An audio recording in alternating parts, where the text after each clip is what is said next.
Sterling Enterprises stock plummeted 40% in a single morning, but the real crash happened 3 years prior, inside a Manhattan penthouse. It wasn't a market correction.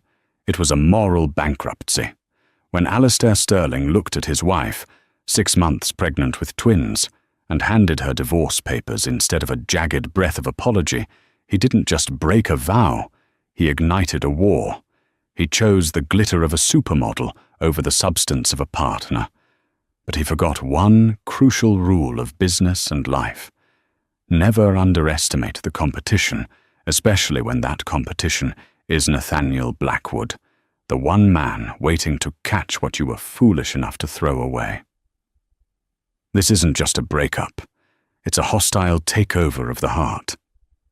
The chandelier in the grand ballroom of the Pierre Hotel didn't just sparkle. It seemed to sneer, casting fractured prisms of light onto the diamond necklace choking Seraphina Sterling's neck. It was their 5th anniversary, the Wood anniversary, traditionally. But in the Sterling world, everything was cold, hard glass. Seraphina adjusted the silk of her emerald gown, her hand trembling slightly as it brushed against the barely there bump of her stomach. She hadn't told him yet. Tonight was the night. She had the sonogram pictures tucked inside a velvet envelope in her clutch, resting against a tube of lipstick she couldn't afford to smudge. "Stop fidgeting, Sarah."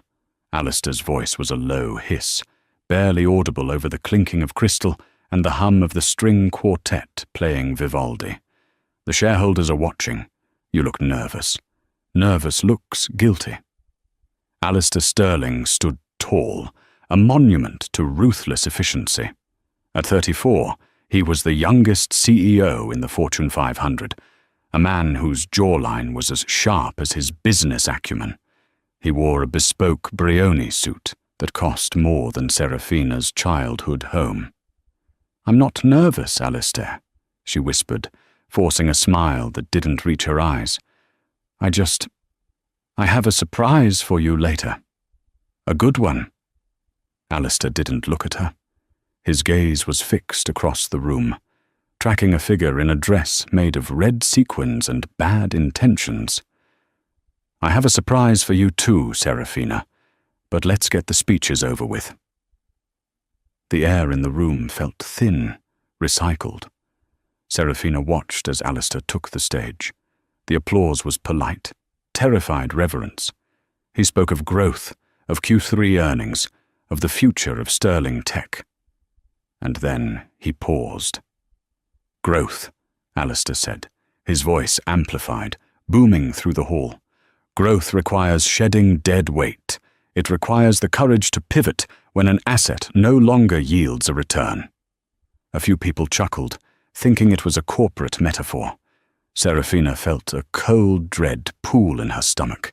Alistair's eyes finally found hers in the crowd. They were empty. "Seraphina," he said, and the room went deadly silent. "We've had 5 years, but the direction of this company and my life is shifting. As of this morning, my legal team has filed for the dissolution of our marriage." The silence wasn't just quiet, it was a vacuum. Seraphina felt the blood drain from her face. She stood frozen, the velvet envelope in her clutch burning against her palm. "I have found a partner," Alistair continued, gesturing to the back of the room, "who embodies the future of the Sterling brand. Dynamic, global, beautiful." The woman in the red dress stepped forward. Bianca Voretti, the face of Vogue Italia, the woman who had been consulting on the Sterling marketing campaign for months. She walked up the stairs to the stage, her hips swaying like a pendulum, counting down Seraphina's demise. She took Alistair's hand, and he kissed her knuckles. "This is the new era," Alistair announced. Seraphina didn't scream. She didn't faint. She simply stood there, the humiliation washing over her like ice water. The camera flashes started popping, blinding white explosions capturing her destruction. She turned, her legs feeling like lead, and walked toward the exit. The crowd parted like the Red Sea, not out of respect, but out of fear of catching the contagion of failure.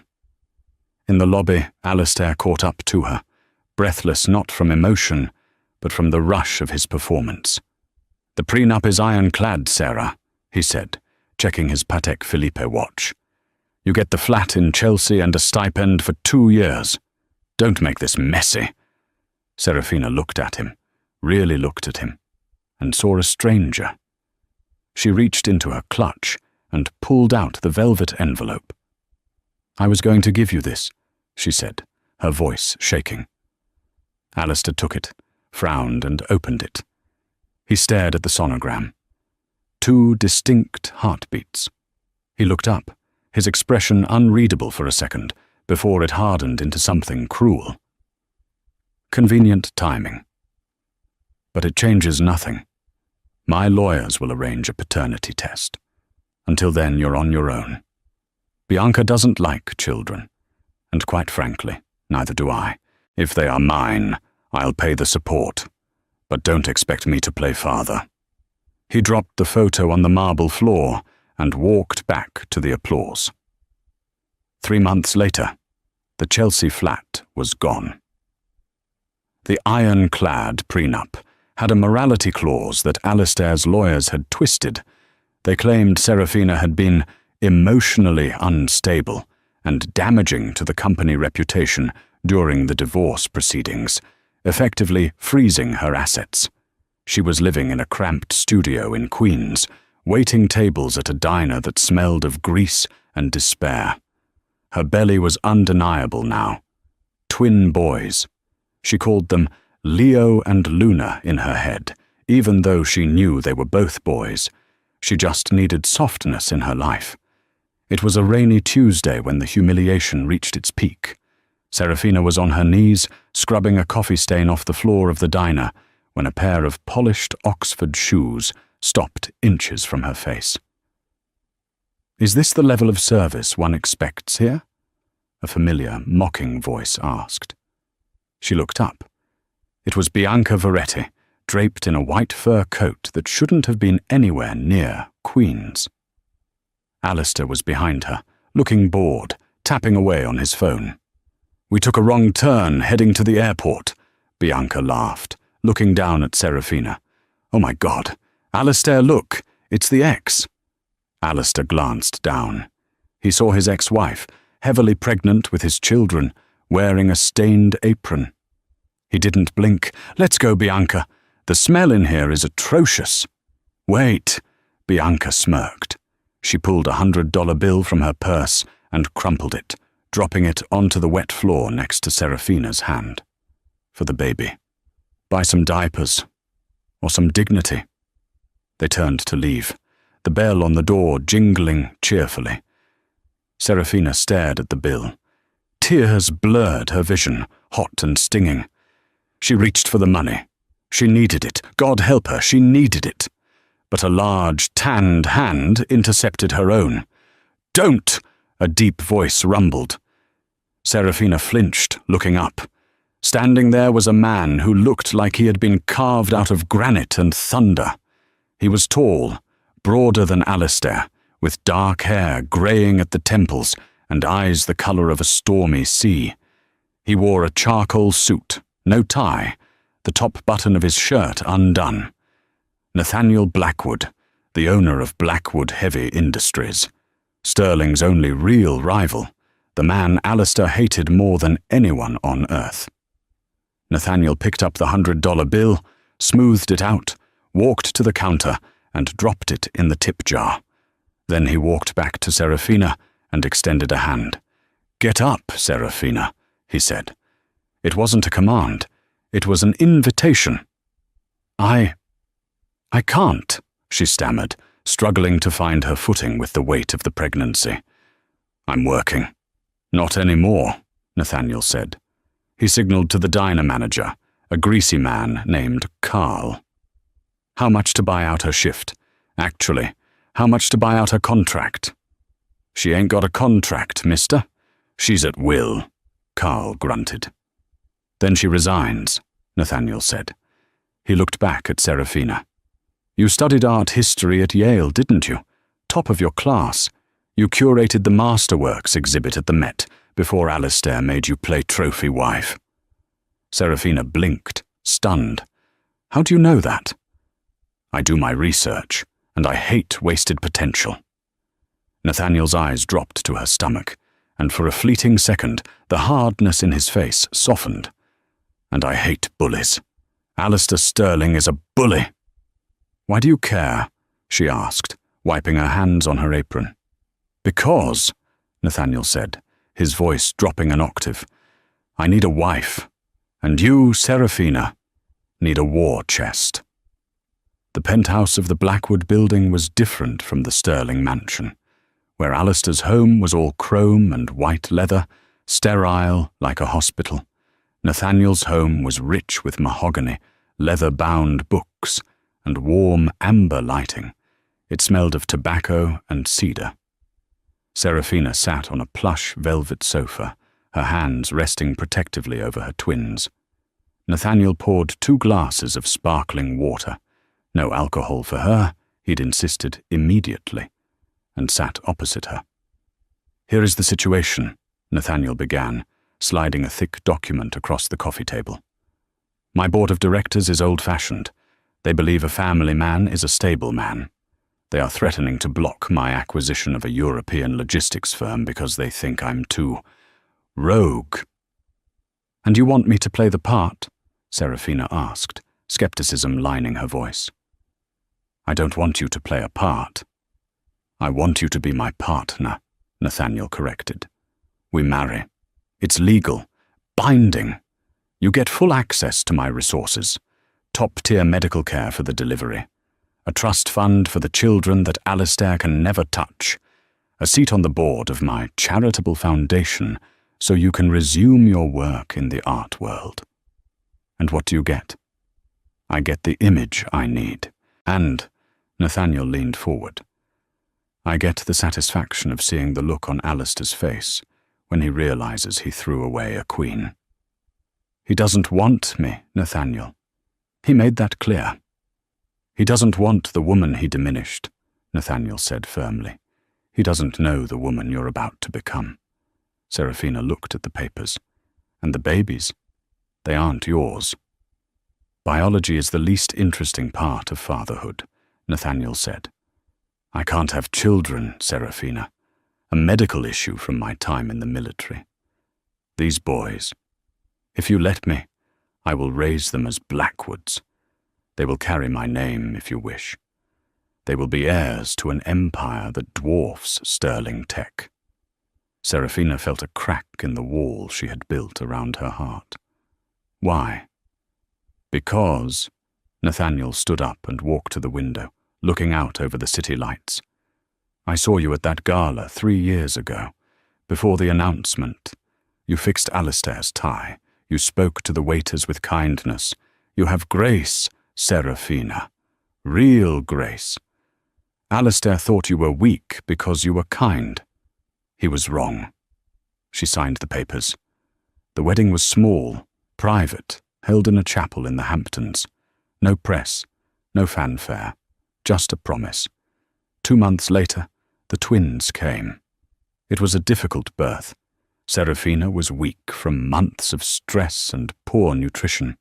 The monitors beeped frantically in the delivery room of Mount Sinai. Nathaniel was there. He wasn't the father, but he held her hand so tight his knuckles turned white. Stay with me, Sarah, he commanded, his voice cracking. You don't get to leave now. When the cries of the first baby filled the room, Nathaniel Blackwood, the Iron Wolf of Wall Street, wept. He held the 2 boys, tiny, fragile things, against his massive chest. Leo, he whispered to the first. And Orion. He looked at Serafina, who was groggy but smiling. You wanted Luna, but he's a boy. Orion. The hunter. Leo and Orion, Serafina whispered. My stars.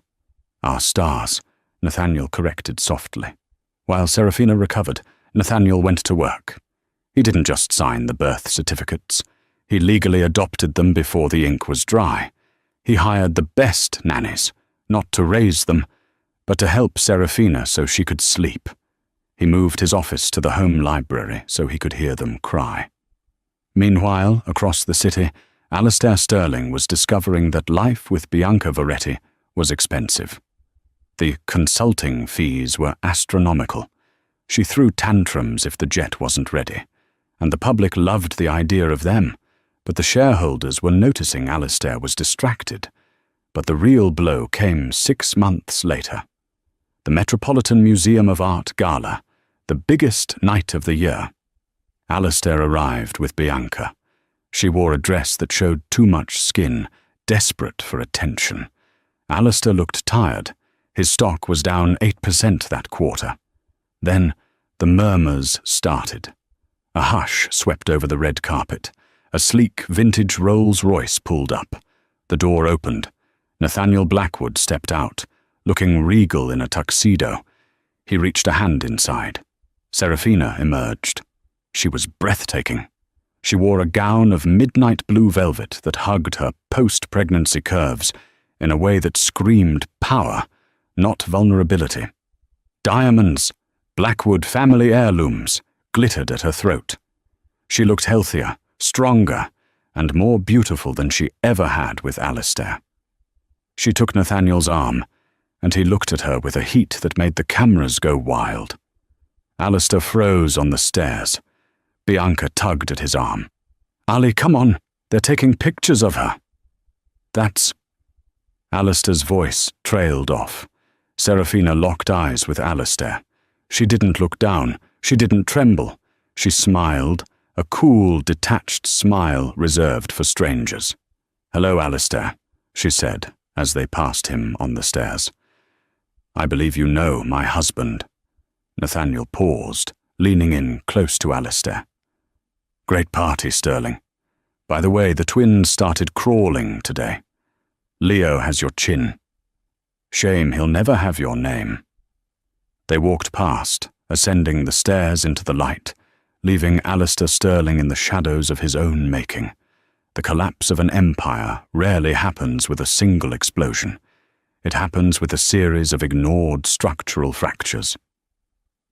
For Sterling Enterprises, the fracture was Bianca Voretti. 2 years had passed since the Met Gala. The twins, Leo and Orion, were now energetic toddlers with mop-tops of curly dark hair and an insatiable curiosity. They called Nathaniel Papa. They didn't know who Alistair was, and Alistair had never asked, until the quarterly earnings call. Alistair sat at the head of the long obsidian conference table in the Sterling Tower. The mood was funeral. "We missed projections by 12%, Alistair," the CFO, a weary man named Gerald, said, sliding a report across the table. "The Asian markets are cold on us. They don't trust the leadership stability. And expenses are up. Way up." Alistair rubbed his temples. "It's the rebranding. Bianca said we needed to modernize the aesthetic. The rebranding cost us $15 million, Gerald snapped, losing his patience. "And the consulting fees for Ms. Voretti's agency are bleeding us dry. Alistair, the board is talking about a vote of no confidence." "Let them talk," Alistair snarled, standing up. "I am Sterling Enterprises. Without me, this stock is worthless." He stormed out of the office, needing an escape. He went to the penthouse he shared with Bianca. He expected comfort. He found chaos. Clothes were strewn everywhere. Bianca was on the phone, screaming in rapid-fire Italian. When she saw Alistair, she didn't hang up. She pointed to a magazine on the coffee table. "Have you seen this?" she shrieked, finally tossing the phone onto the sofa. Alistair looked down. It was Forbes. The cover featured Serafina. She was wearing a white hard hat, holding a blueprint, standing next to Nathaniel at a shipyard. The headline read, "The New Power Couple. How Serafina Blackwood Revitalized the Maritime Industry." Alistair felt bile rise in his throat. "She's an art historian." What does she know about ships? Apparently more than you know about keeping your wife happy, Bianca yelled. My credit card was declined at Bergdorf's today, Alistair. Declined! Do you know how embarrassing that is? We have cash flow issues, Bianca. You spent $40,000 on handbags last month. I am a supermodel. I have an image to maintain. If I look poor, I am poor. She threw a vase, a Ming replica, at the wall. It shattered. Fix it, Alistair, or I walk. Alistair stared at the shattered porcelain. He realized, with a sinking dread, that he didn't care if she walked. He looked back at the magazine cover. Serafina looked radiant, strong. He remembered the way she used to rub his shoulders after a long day. He remembered how she saved money in the early days of his company, clipping coupons so he could buy better servers. He had traded a partner for a parasite. A dark, twisted thought took root in his mind. Nathaniel Blackwood had taken everything from him. His wife, his dignity, his market share. But Nathaniel had a weakness. He had legally adopted the twins, yes, but the biological connection, the blood, that belonged to Alistair. Alistair picked up his phone and dialed his lawyer, a shark named Marcus Thorne. Thorne, Alistair said, his voice cold. I want to file a motion. Regarding the merger? No, Alistair said, watching Bianca scream at her assistant in the other room. Regarding my sons, I want custody. The subpoena arrived on a Sunday morning.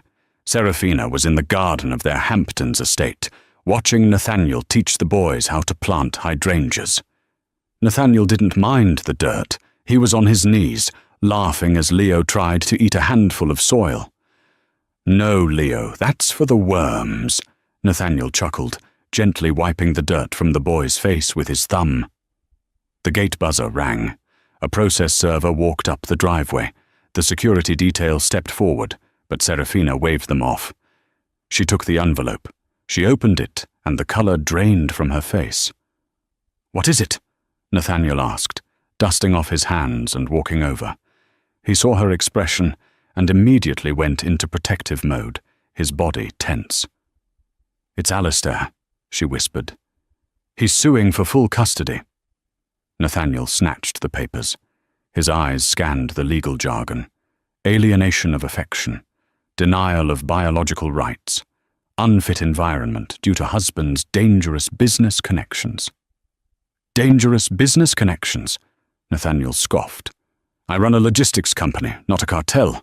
The man is delusional. He has money, Nathaniel, and he has the press. I have more money, Nathaniel said, his voice dropping to a dangerous growl.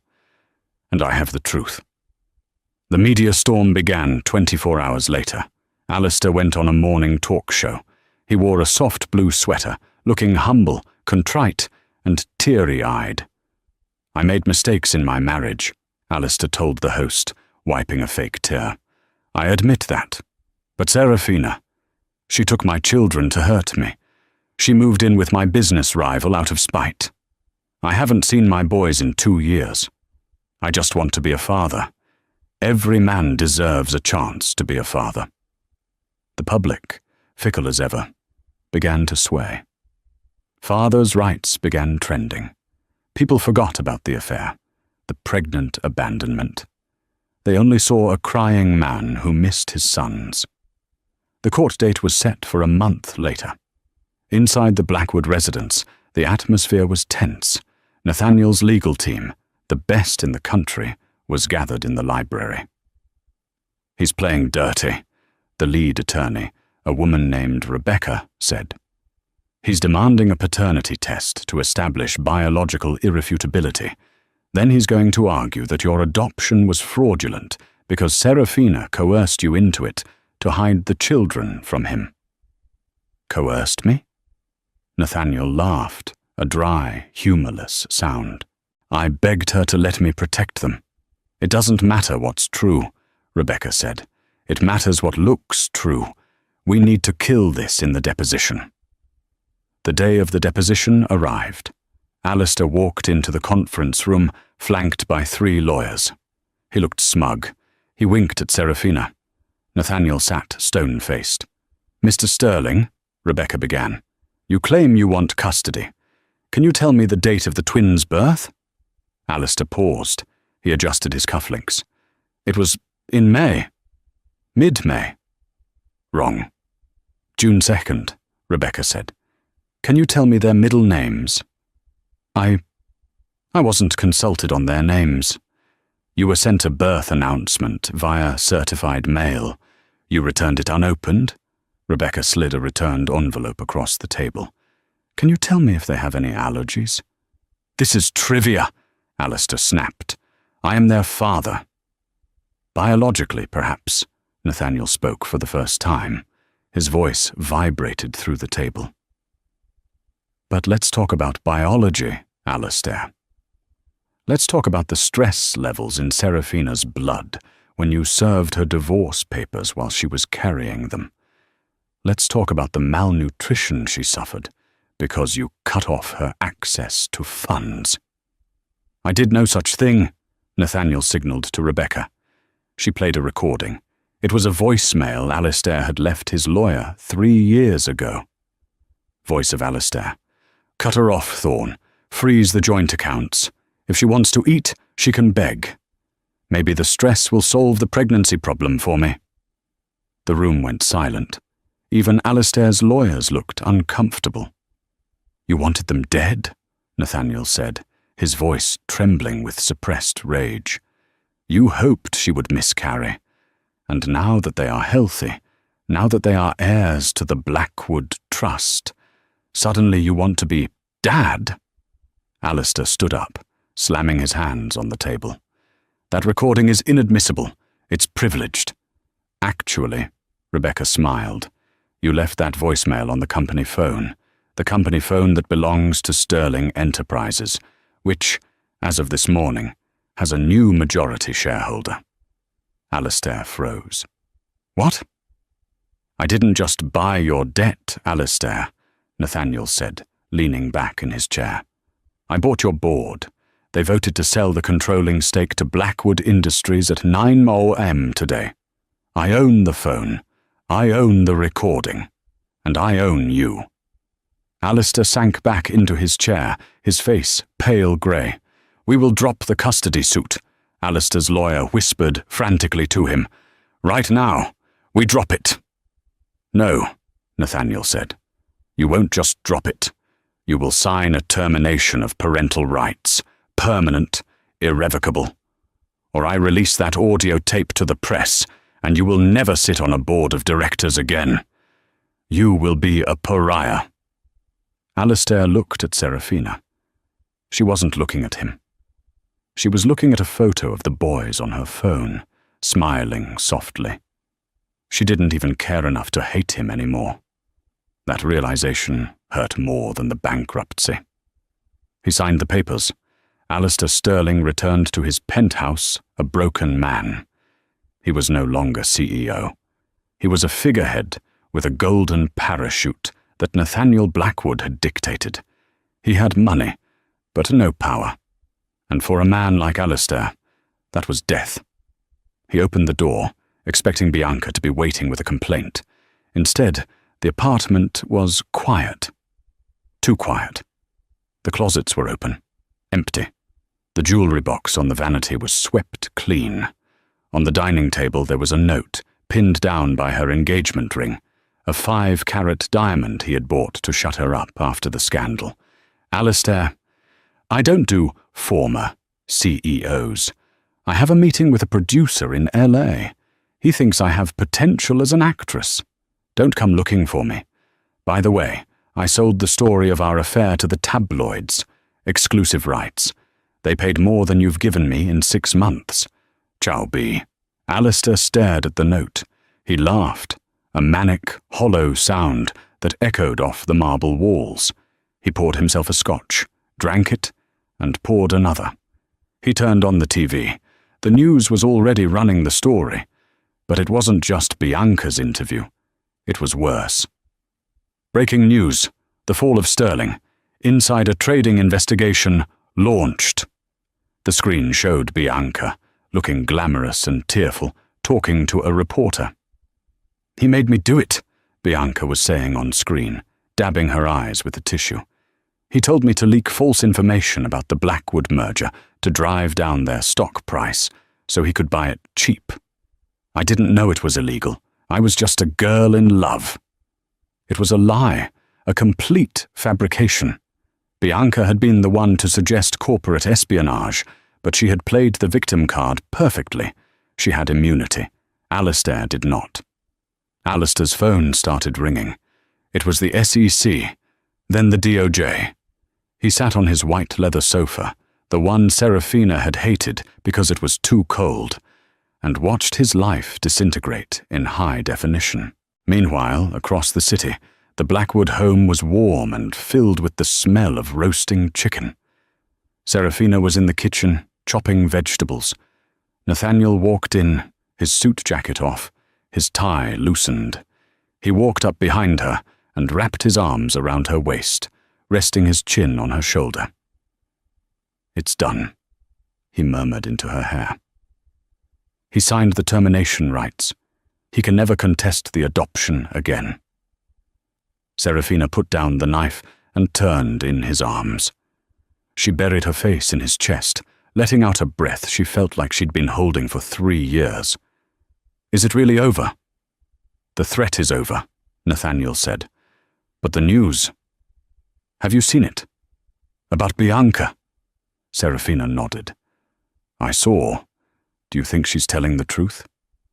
"I think snakes bite whoever is closest," Nathaniel said. "Alistair created a culture of betrayal.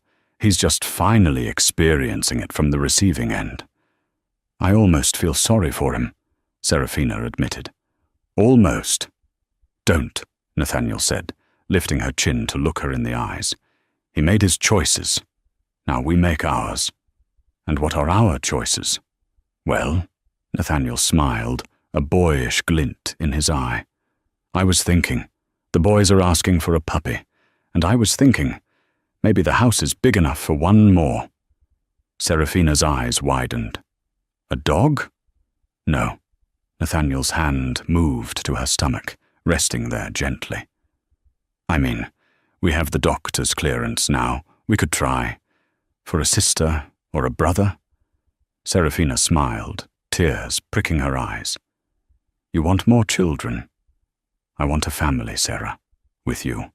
A big, loud, chaotic family that fills every empty room in this house." The moment was perfect. But outside the walls of their sanctuary, the final act of Alistair's desperation was being written. He wasn't going to go to prison quietly. If he was going down, he was going to try to take Nathaniel Blackwood with him. Alistair, drunk and unhinged, stumbled out of his penthouse. He got into his sports car. He didn't have a destination, but he had a target. He knew where the Blackwoods lived. He knew they were happy, and that happiness was a mockery of his existence. He revved the engine. The rain was starting to fall, slicking the streets of Manhattan. The storm over the Hudson Valley wasn't just weather. It was a biblical purging. Rain lashed against the windshield of the Aston Martin DB11 with the force of gravel, blurring the world into streaks of charcoal and violent silver. Inside the cockpit of the car, the leather smelled of expensive desperation and stale scotch. Alistair Sterling gripped the steering wheel until the blood drained from his knuckles. The digital speedometer projected onto the windshield flickered. 95% os nemsimilaos omsepspa. 100 He was hydroplaning on a road designed for Sunday drives, not suicide runs. But physics had ceased to matter to him hours ago. Earlier that evening, the final domino had fallen. His lawyer, Marcus Thorne, had called him not as a counsel, but as an executioner. The DOJ was moving forward with the indictment for insider trading, wire fraud, and conspiracy. Bianca's testimony had been the nail, but the hammer was the forensic accounting trail Nathaniel Blackwood had quietly handed over to the feds. Alistair wasn't just looking at fines. He was looking at 15 years in federal prison. "I built it!" Alistair screamed, his voice cracking in the solitude of the speeding car. "I built the world they're living in." He reached for the bottle of Macallan 25, wedged in the cup holder, taking a swig that burned his throat. The alcohol did nothing to numb the image searing his mind. The magazine cover from last week. Time magazine. It featured Nathaniel and Serafina, standing on the balcony of the New York Stock Exchange, ringing the bell. The headline was simple, cruel, and absolute. The new dynasty. They had erased him. They hadn't just defeated him. They had overwritten his legacy as if he were a corrupted file. Alistair didn't have a plan. He had a location. He knew the coordinates of the Blackwood estate in Bedford. He had looked it up 1,000 times on Google Earth, zooming in on the pool, the gardens, the swing set where his biological sons played. He wasn't going there to apologize. He wasn't even sure if he was going there to kill them. He was going there to shatter them. He wanted to drive this $200,000 piece of machinery through their front door and force them to look at the wreckage of the man they had destroyed. He wanted fear. He needed their fear to validate his existence. The GPS chimed. Destination ahead on the right. Alistair saw the stone pillars of the entrance looming in the headlights. The iron gates were closed, topped with the Blackwood family crest, a wolf holding a spear. "Open the gate!" Alistair roared, flooring the accelerator. The engine howled, a mechanical scream that matched his own. He didn't brake. Inside the library of the Blackwood Manor, the storm outside felt miles away. The room was a sanctuary of mahogany, firelight, and the scent of old paper and beeswax. Nathaniel Blackwood sat in a high-backed leather wing chair, a book of Greek mythology open on his lap. Leo and Orion, now 4 years old, were sprawled on the Persian rug, building a fortress out of wooden blocks. They were wearing matching flannel pajamas, safe and warm. Serafina sat on the sofa across from them, her legs tucked under her. She was reviewing the blueprints for the new pediatric wing of the hospital her foundation was funding. She looked up, watching the firelight dance on Nathaniel's face. The harsh lines that had defined him when they first met, the Iron Wolf persona, had softened around the edges, smoothed by the erosion of love. "Papa," Orion asked, holding up a block, "is the Minotaur bad?" Nathaniel looked down, his eyes crinkling at the corners. The Minotaur was a monster, yes, but he was also trapped in a maze he didn't build. Sometimes monsters are just sad, angry things that don't know how to ask for help.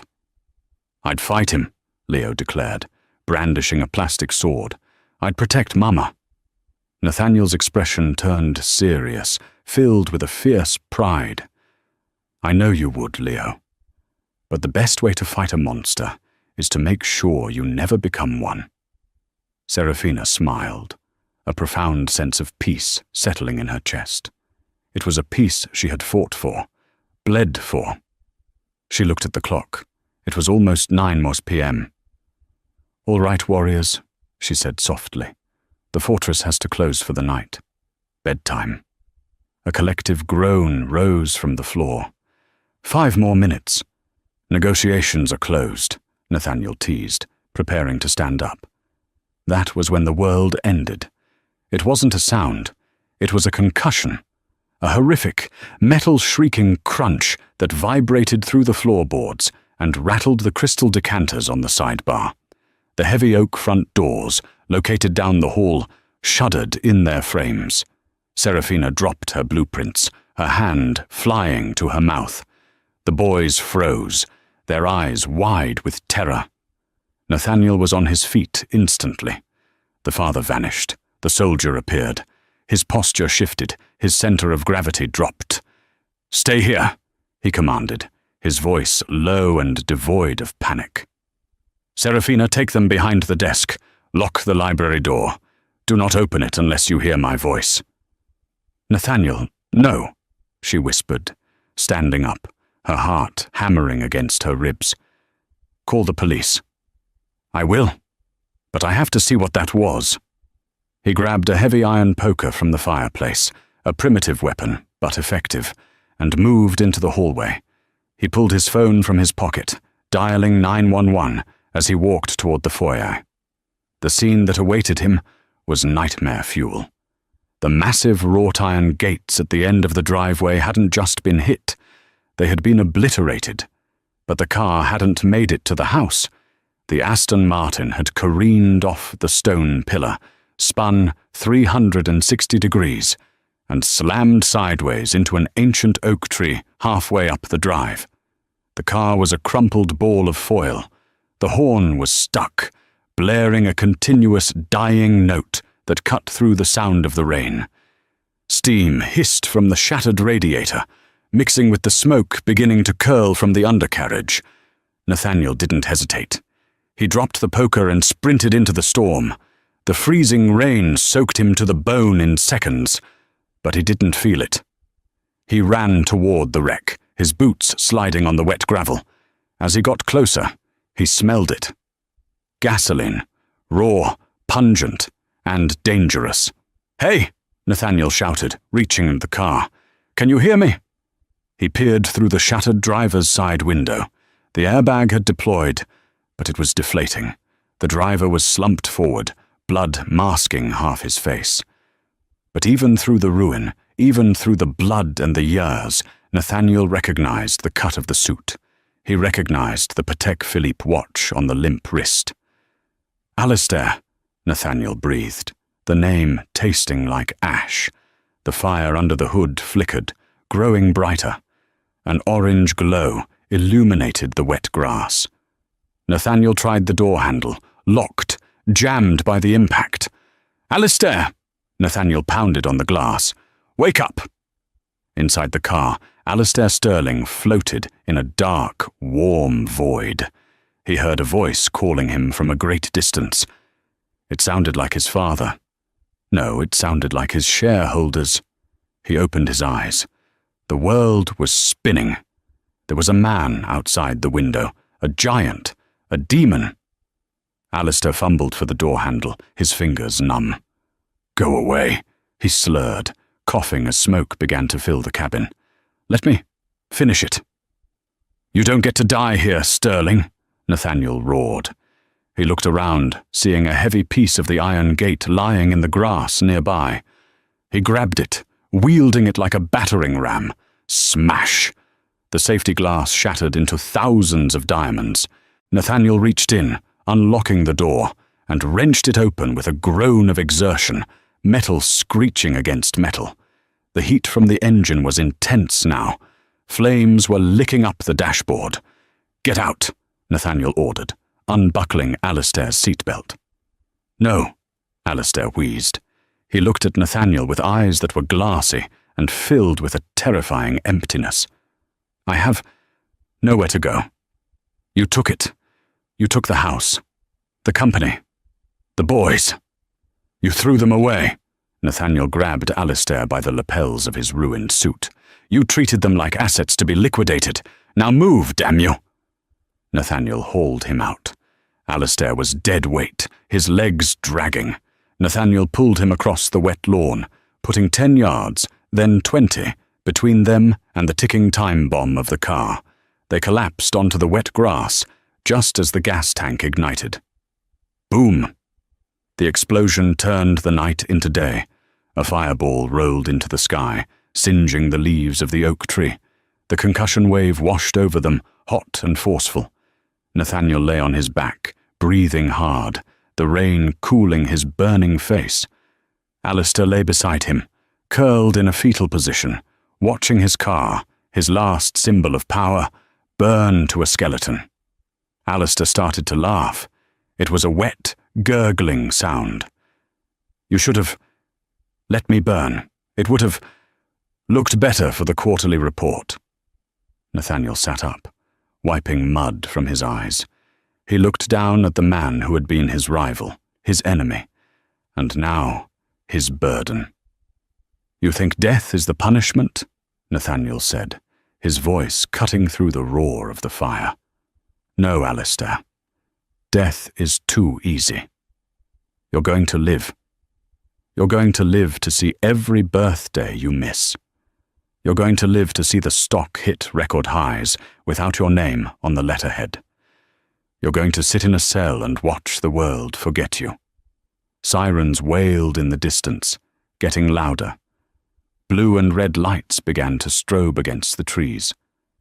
Alistair looked up at the house. Through the rain, he saw the front door open. Serafina stood there, silhouetted by the warm, golden light of the foyer. She wasn't running to him. She wasn't crying for him. She was simply standing there, watching. And behind her, peeking around her legs, were two small boys. Alistair reached a hand out, trembling. "Leo. Orion." Serafina placed a hand on each of the boys' shoulders and gently guided them back inside, closing the heavy door. The lock clicked. It was the loudest sound Alistair had ever heard. He let his hand drop into the mud. 3 days later, the room at New York Presbyterian was sterile, white, and silent. The hum of the vitals monitor was the only conversation partner Alistair had. He had a broken collarbone, 3 fractured ribs, and a concussion. Physically, he would heal in 6 weeks, but as he stared at the ceiling, he knew the rest of him was terminal. The door opened. Alistair's heart jumped. For a split second, he hoped it was Serafina. Maybe she had come to yell at him. Even hate would be better than indifference. It wasn't Serafina. It was a man in a cheap suit, holding a clipboard. A public defender. "Mr. Sterling," the man said, looking tired. "My name is Gary Klein. I've been assigned to your case." Alistair blinked, confused. "Where is Thorne? Marcus Thorne. He's my attorney." Klein sighed, pulling a chair up to the bed. "Mr. Thorne filed a motion to withdraw as counsel yesterday. He cited non-payment of retainers and a conflict of interest regarding the upcoming SEC hearings. He's gone, Alistair." Alistair felt a cold sweat break out. "I can pay him." "I have." "You have nothing," Klein said gently, as if explaining death to a child. "Your assets were frozen this morning by the federal government pending the investigation. Your accounts are locked. The penthouse is being seized. You are indigent, Mr. Sterling." Indigent. The word hung in the air like a foul smell. "And my family?" Alistair asked, his voice a whisper. "Did anyone call?" Klein flipped through his notes. "We contacted your ex-wife, Ms. Blackwood, to inform her of your condition." "And?" She thanked the officer for the update and said that since you are no longer legally related to her or the children, she has no authority to make medical decisions. She forwarded your file to the state. She hadn't even come to gloat. To her, he was just administrative paperwork. Alistair turned his head toward the window. He could see the skyline of Manhattan in the distance. Somewhere in that city, people were making deals. Waiters were pouring champagne. Bianca was probably at a party, spinning her story of victimhood. He was alone. Truly, utterly alone. The realization hit him harder than the oak tree had. He pulled the thin hospital blanket up to his chin and stared at the white wall, waiting for the police to come and take him to the cage he had built for himself. 6 months later, the trial of United States versus Alistair Sterling was the media event of the season, but not in the way Alistair had hoped. He wasn't the dashing villain. He was the cautionary tale. He sat at the defense table in an ill-fitting suit provided by the state. His hair had grayed rapidly. He looked small. When the judge read the verdict, Alistair didn't flinch. Guilty on all counts. The sentence was severe. The judge, a stern woman who had zero patience for white-collar arrogance, looked over her spectacles at him. Mr. Sterling, you treated the financial markets like a casino, and your family like collateral. You have shown no remorse, only regret that you were caught. I sentence you to 15 years in federal prison, with no possibility of parole for the first 10. As the gavel banged, Alistair turned to look at the gallery. It was packed with reporters, sketch artists, and former employees who had lost their pensions because of his schemes. But in the back row, there was one face he recognized: Nathaniel Blackwood. Nathaniel wasn't smiling. He wasn't cheering. He sat with his arms crossed, watching with a stoic intensity. Their eyes met. Alistair wanted to mouth something defiant. "I'll be back. You didn't win." But as he looked into Nathaniel's eyes, he saw the truth. Nathaniel wasn't there to gloat. He was there to ensure the threat was neutralized. He was there as a protector, making sure the predator was locked away.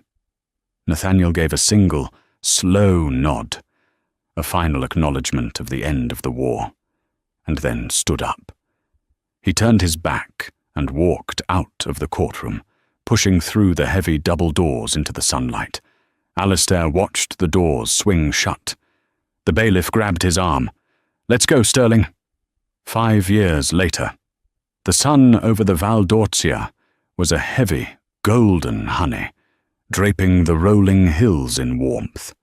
The air smelled of rosemary, baking bread, and cypress.